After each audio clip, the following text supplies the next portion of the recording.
I suggest you begin by telling us who you are. I will. I am the angel Omir. Okay, we'll have to edit that out probably, but I'm Dan Shaw.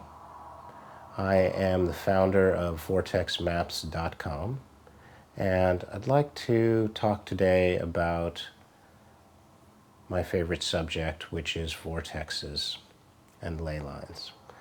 So today's topic will be this.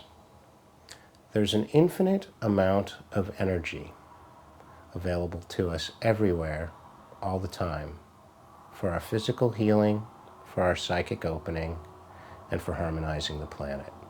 So we'll take each bit of that statement in turns, and we'll look in more depth at each bit. So to begin with, there's an infinite amount of energy. Infinite, I think that's pretty clear. Energy needs further explanation. I have a bachelor's of science in geography, so hopefully I can provide a rather rigorous definition of what kinds of energy we're talking about. So to begin with, let's talk about electric and magnetic energies. I should say that I'm an alchemist, and I'll have to take a brief diversion to describe what that is. Traditionally, alchemy has been known as the striving to take the base metal lead and turn that into gold. And there are some practical alchemists, some real alchemists out there, real chemists, who are working with metals. But I am working with an alchemy of earth and earth energies. I should say that the allegory of the base metal, the lead of our human psyche, is a useful one as well, and we're working to perfect our psyche. So there's that kind of psychic alchemy, you might say. So one of the principles of alchemy is that there is no separation whatsoever between anything. And the point I want to make now is that there's no separation between our human energy field and the planetary energy field. The human body is an electrochemical body. Every cell has chemicals in it, has its electrical field, and some people can perceive that visually, and that's called the aura. And we also have an energy system which in Chinese medicine, the acupuncture system is composed of meridians and points. And I would say that the microcosm is reflected in the macrocosm, so and vice versa. Our human body has an aura, it has acupuncture meridians and points, and I believe that the planet also has this similar and same thing, that the planet has energy points, it has energy channels, it has an energy field, and people sometimes ask, what's the use of studying vortexes and ley lines? And I would say it's similar and the same thing to studying the human energy field. When you understand how matter, how the physical world is put together, then you can more effectively work with that. So I'll start by saying that the human energy field and the planetary energy field are not separate, they're one thing. So we are this electrochemical human body. We are immersed in the planetary energy field. And that field is an electrical one, it's a chemical one, and it's magnetic, and there may be some other, maybe subtle and different types of energy, but we'll start with those. So the planet has an incredibly active electrical field. There are scores of electrical lightning strikes happening every second around the planet. The water, especially salt water, carries electrical fields, and soil is often saturated with water. It carries electrical currents, and using geophysical tools, we can measure electrical conductivity and resistivity in soil. And I also want to mention that granite-bearing rock has quartz crystal in it. Quartz crystal is piezoelectric. In other words, under pressure, it does generate an electrical charge. And of course, in rock underneath the earth, quartz crystal is under pressure. So there are electrical currents in the earth, and one might argue that there are electrical currents above the earth as well. Of course, in clouds and lightning storms and such, we've talked about that, but perhaps there's a more subtle level, I'll just suggest. So the human electrical body is in this very dynamic and changing planetary electrical body. Magnetism, next. We know that magnetism is not separate from electricity. We know about electromagnets and how to generate magnetism using electricity. And we know that if we move a magnet through a copper wire, that we can generate electricity that way. So those perhaps two distinct types of energy are really part of like a unified field. They're different faces of the same coin, perhaps. So just want to be specific and not vague about the kinds of energies we're talking about. We're talking about electrical energies, we're talking about magnetic energies, and I want to talk about gravitic energies. And these are, again, the point is that there's an infinite amount of energy available to us.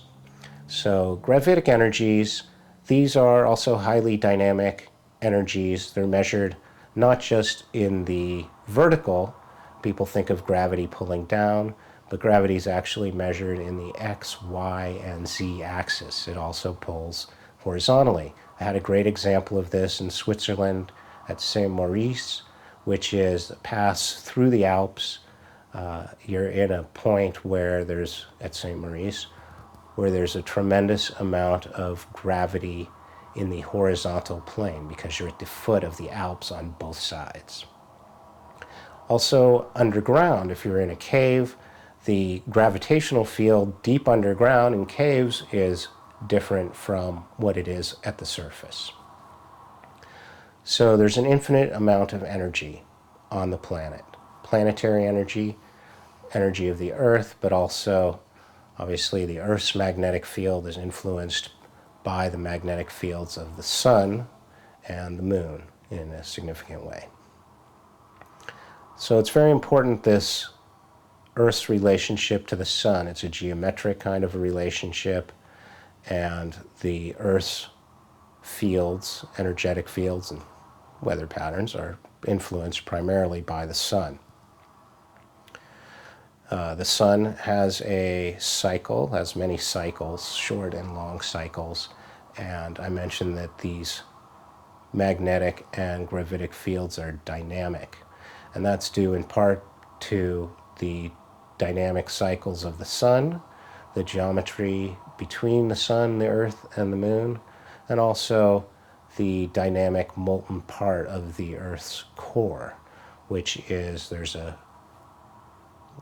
core that's molten, it's full of lead, it's a magnetic material, it's slowly cooling off over a long period of time, it's forming a crystal in there, and so both the inner core of the Earth and the sun contribute to these energies that we're talking about.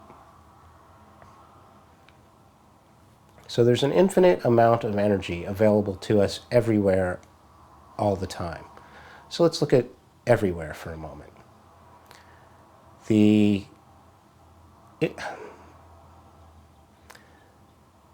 People often ask me, what is the most important vortex? And I can tell you that the most important vortex is in your heart. There's an infinite number of vortexes, really. It's, you might say, holographic. And there are vortexes around the planet which you could say are analogous to the primary chakras in the human body. But I want to say that there are many different systems for classifying vortexes. In fact, probably as many as there are vortex researchers.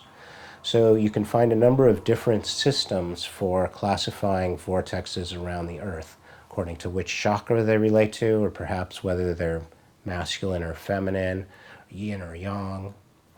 You might say positive, neutral, and negative. There's a number of different systems. But it's holographic, so there are vortexes literally everywhere on many different scales. And I will skip that part. Edit.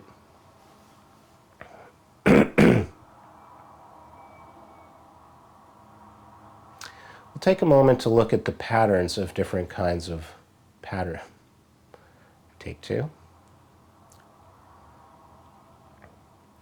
Let's talk for a moment about the different patterns of vortexes.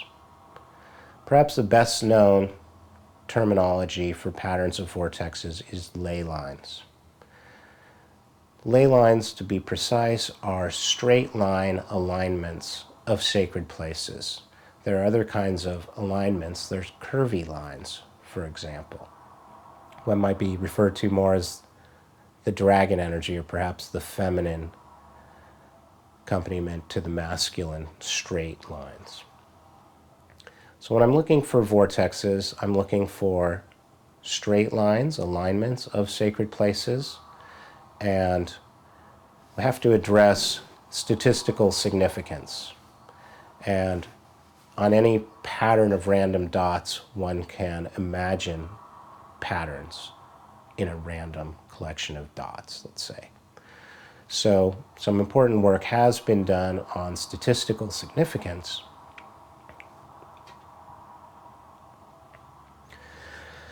Cough.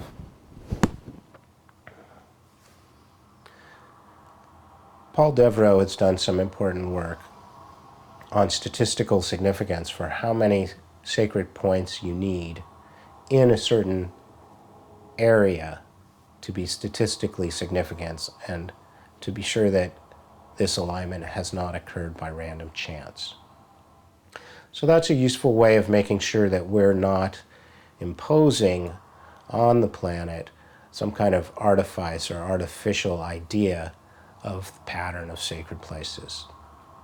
The statistical significance of a number of points happening on a straight line in a certain small geographic area. So we have straight line. Might need to do that again. The Okay. motorcycle noise is a little All bit right, rumbly. great. One more time. This is a take two. Paul Devereux has done some important work on statistical significance of take three.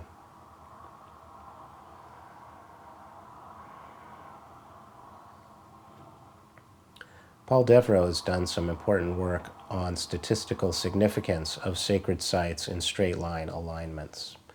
To avoid the possibility that we're imposing some kind of artifice, some artificial idea of the alignments on the planet, we need to make sure that there's a statistically significant number of sacred sites on a straight line in a small geographic area. So that might be 4 or 5 sacred sites in a precise rifle sight type straight line alignment in a period, in an area of just 5 or 6 miles.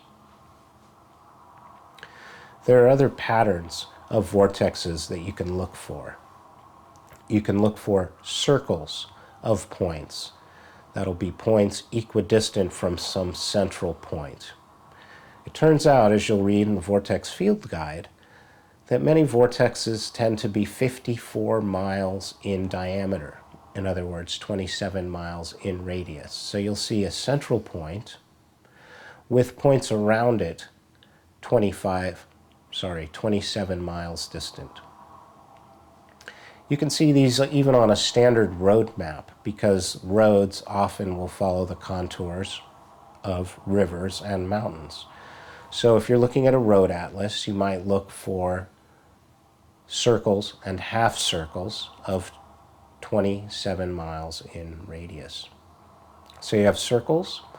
Often you'll have circles in harmonic proportion to each other. So you'll have 2 circles of the same size that are slightly overlapping to form the Vesica Pisces. Or you'll have a circle with another circle outside of it, concentric circles, where the larger circle is twice the diameter of the smaller circle. Or you may have, other than doubling, you may have a Fibonacci kind of a ratio. You'll also find sacred sites in forming patterns of triangles. The 3, 4, 5 Pythagorean triangle is particularly important. It plays a part in squaring the circle, as John Michel has demonstrated. Also, the 3, 4, 5 triangle plays a vital part of the Earth-star globe by Beth Higgins and Bill Becker, which I published. The 3, 4, 5 triangle is a very wonderful triangle because of the different types of symmetry that it can generate. Other vortex researchers have identified equilateral triangles, isosceles triangles, and Freddie Silva is about to release a work on triangles of a specific angle. I'll leave that to him and to be released. Can I make a suggestion? Please. Deliver the line about Freddie Silva in a non-linear fashion, i.e. Freddie Silva. Oh, thank you. Yeah, you know, I'm just going to edit out that Freddie Silva bit if I can. It might be a micro edit. It's fine, but it's just if you put a date specific. I know. It I know it. A bit. I know it. Thank you. So No worries. we'll edit that out. We'll see this here. Okay, so vortexes also occur in patterns of stars, 5 and 6 pointed stars. And you can see that in the works of Peter Champeau. You can see it in the works of Nicholas Mann. There are a couple other types of visionary maps. I'll just mention them briefly. We'll get back to our primary topic. So we have straight line alignments. We have various geometric patterns. You'll also find vortexes. These are natural and man-made vortexes occurring in patterns that reflect the constellations. So, for example, you have the pattern of Notre Dame cathedrals in France that reflect the pattern of the constellation of the Virgin, Virgo. And you'll also find power points and vortexes that seem to have some kind of a zoomorphic shape of human faces or perhaps animals. So there's a number of different kinds of visionary maps. This moment, what we're interested in is we're interested in my statement that these vortexes occur, that this energy is available everywhere. And this energy is available all the time. So let's look at time for just a brief moment. Time is not separate from space. If you know where you are in the year, you know where you are in relationship to the sun, the moon, the other planets. The medicine wheel represents the unity of time and space. If you're at the center of a medicine wheel, which you are, wherever you are, and you look out over the points of the wheel or out over the horizon, that tells you where you are in space, and it also tells you where you are in time, where you are in the year, and where you are in this great year, this much longer cycle that's peaking in 2012, which is known variously in different traditions. The Mayans know this cycle, which is approximately 13,000 years, and its multiples of 26,000 years, 52,000 years, 144,000 years. The yugas, it's known in the traditions of India.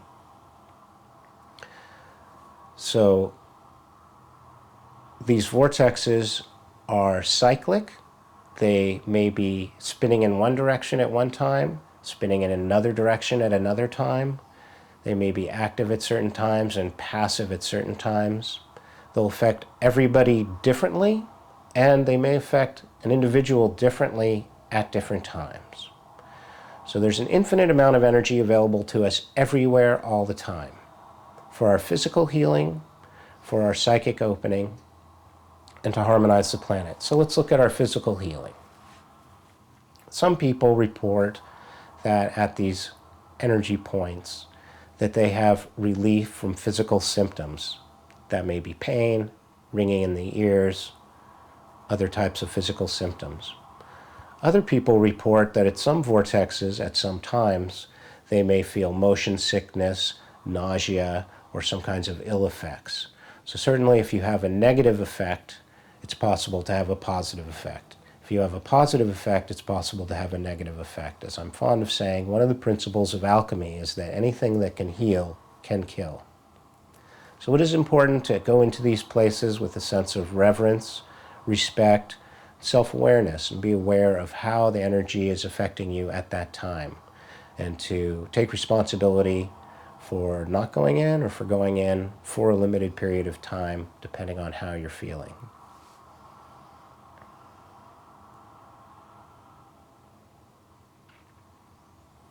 Just for your information, we're at 20 minutes.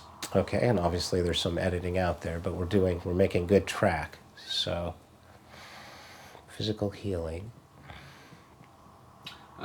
Just heal or kill, you might want to make a reference to Asclepius. No, I think I'll let that go, but thank you. Okay. So what I want to say next.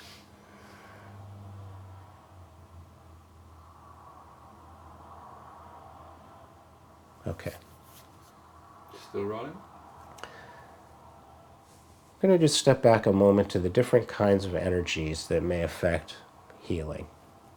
Because it's worth saying that ions are an important natural... Okay.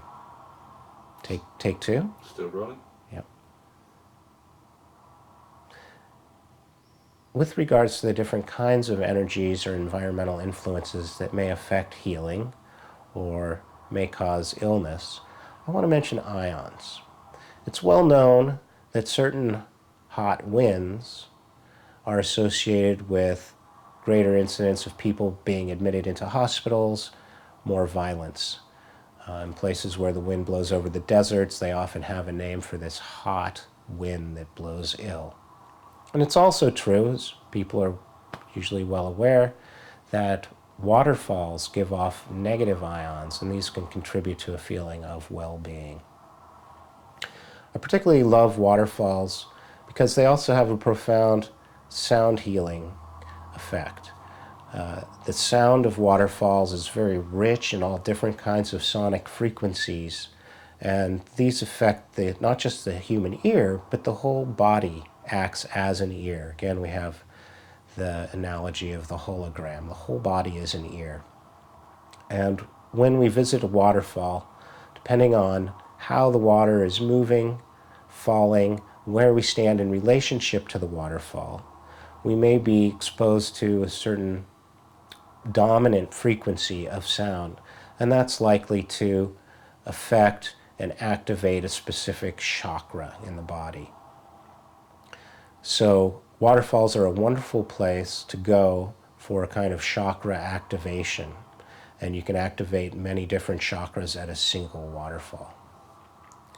So positive and negative ions in the environment will have an effect on our human energy system. It's also true that in caves and rock chambers, certain kinds of ions will accumulate, and so the buildup of certain ions, positive or negative, may have an effect on our human physical health in prehistoric and sacred sites such as rock chambers.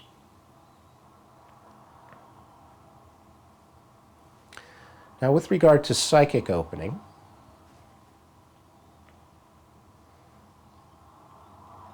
take two. With regard to psychic opening, I believe that these vortex points can affect our body. Is composed of water, obviously. Blood is a magnet, apparently in greater amounts around the sinuses, which is in the area of the third eye chakra.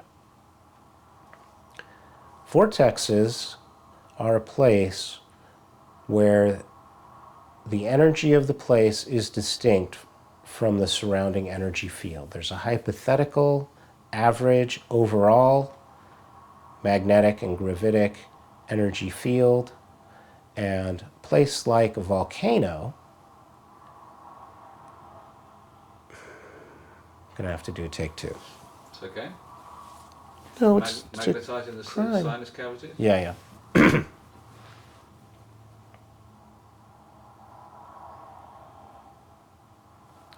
Let's take a moment to define vortex a little more carefully. A vortex is a place where the energetic field is anomalous. In other words, it's distinct from the surrounding overall hypothetical average magnetic field. Classic example of this is volcano. When the magma comes up out of the earth, it is molten, the mineral has not hardened, and the iron in it has not aligned, but as it cools, hardens, it takes on the magnetic field of the earth at that time.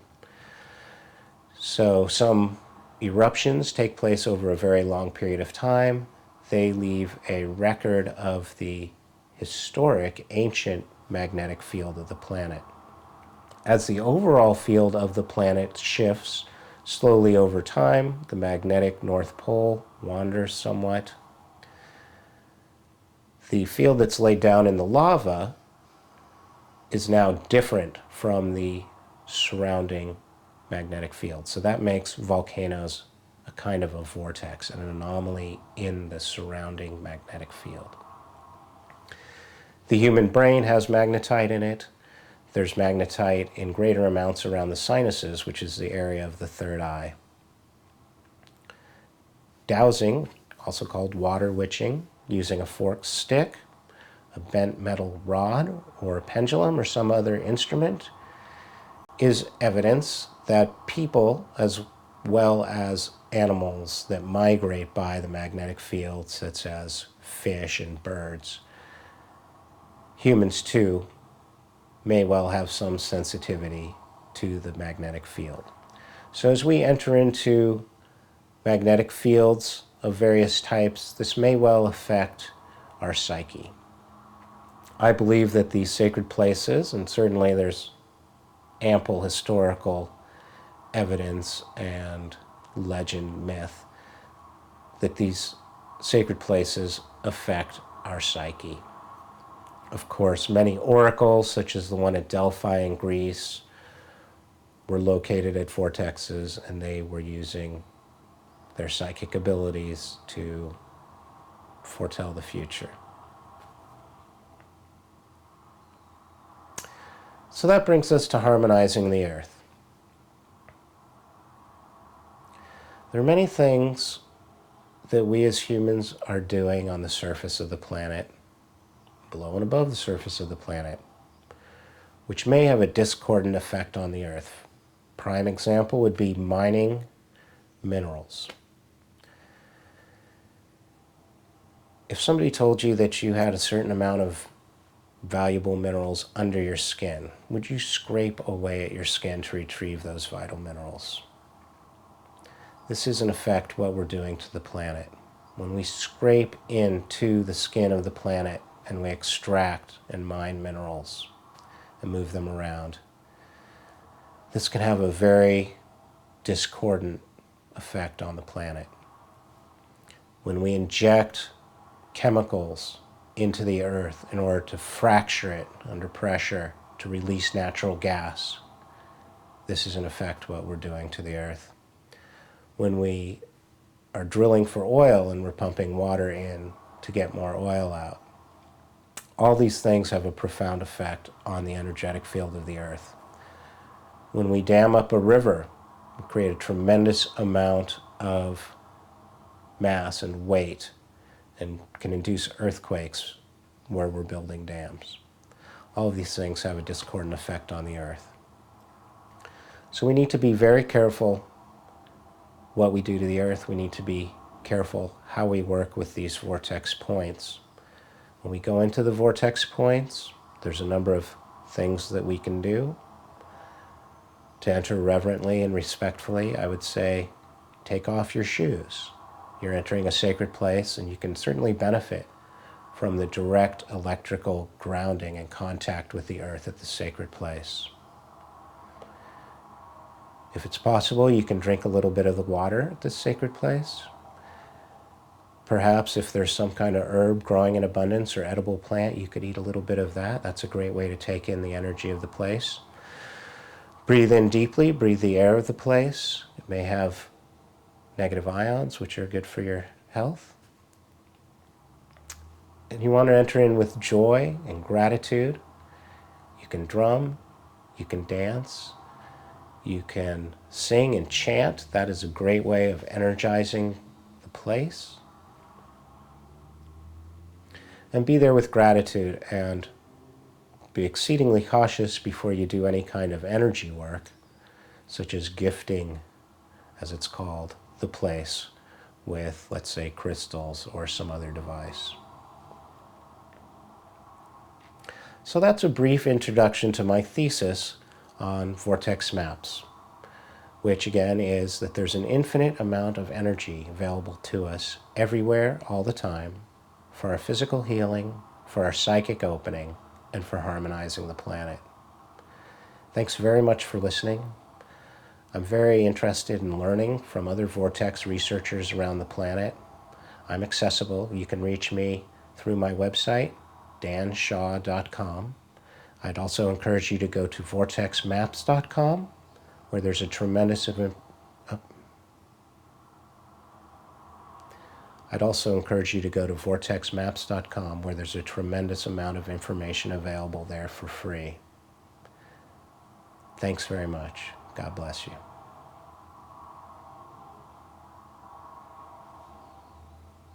Three, 2, 1, and we're rolling.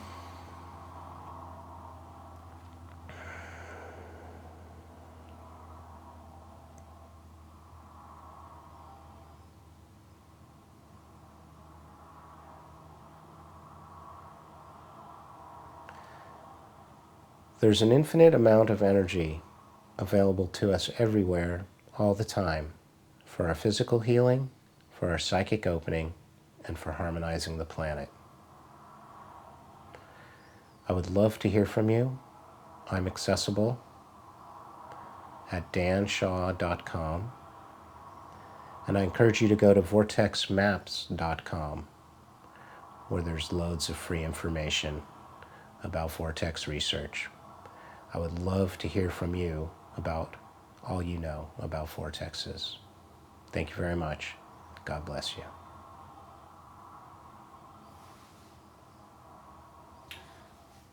Okay, one more time. I'm going to suggest for you, because you said I'd love to hear it twice. And that's the same Okay, outro. thank you. We'll do take 3. Maybe thanks for watching. Maybe.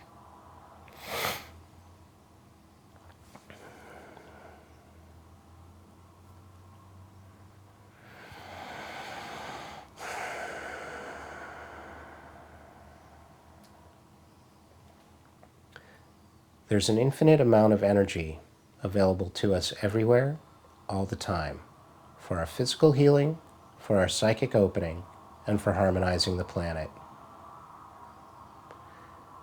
I would love to hear from you.